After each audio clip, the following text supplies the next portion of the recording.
yet but 2:30. It was good for him to walk. His liver was a little constricted, and his nerves rather on edge. His wife was always out when she was in town, and his daughter would flibberty-gibbet all over the place like most young women since the war. Still, he must be thankful that she had been too young to do anything in that war itself. Not, of course, that he had not supported the war from its inception, with all his soul, but between that and supporting it with the bodies of his wife and daughter, there had been a gap fixed by something old-fashioned within him which abhorred emotional extravagance. He had, for instance, strongly objected to Annette, so attractive and in 1914 only 34, going to her native France, her chère patrie, as under the stimulus of war she had begun to call it, to nurse her brave poilu, forsooth, ruining her health and her looks, as if she were really a nurse. He had put a stopper on it, let her do needlework for them at home or knit. She had not gone, therefore, and had never been quite the same woman since. A bad tendency of hers to mock at him, not openly, but in continual little ways, had grown. As for Fleur, the war had resolved the vexed problem whether or not she should go to school. She was better away from her mother in her war mood, from the chance of air raids and the impetus to do extravagant things. So he had placed her in a seminary as far west as had seemed to him compatible with excellence, and had missed her horribly. Fleur. He had never regretted the somewhat outlandish name by which at her birth he had decided so suddenly to call her, marked concession though it had been to the French. Fleur. A pretty name, a pretty child, but restless, too restless, and wilful, knowing her power, too, over her father. Soames often reflected on the mistake it was to dote on his daughter, to get old and dote. 65. He was getting on, but he didn't feel it, for fortunately, perhaps, considering Annette's youth and good looks, his second marriage had turned out a cool affair. He had known but one real passion in his life for that first wife of his, Irene. Yes, and that fellow, his cousin Jolyon, who had gone off with her, was looking very shaky, they said. No wonder at 72, after 20 years of a third marriage.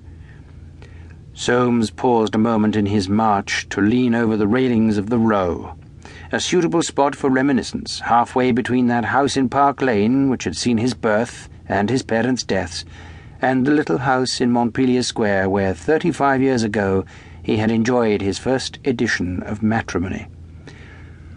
Now, after 20 years of his second edition, that old tragedy seemed to him like a previous existence, which had ended when Fleur was born in place of the son he had hoped for. For many years he had ceased regretting, even vaguely, the son who had not been born. Fleur filled the bill in his heart. After all, she bore his name, and he was not looking forward at all to the time when she would change it. Indeed, if he ever thought of such a calamity, it was seasoned by the vague feeling that he could make her rich enough to purchase perhaps and extinguish the name of the fellow who married her. Why not, since, as it seemed, women were equal to men nowadays? And Soames, secretly convinced that they were not, passed his curved hand over his face vigorously till it reached the comfort of his chin.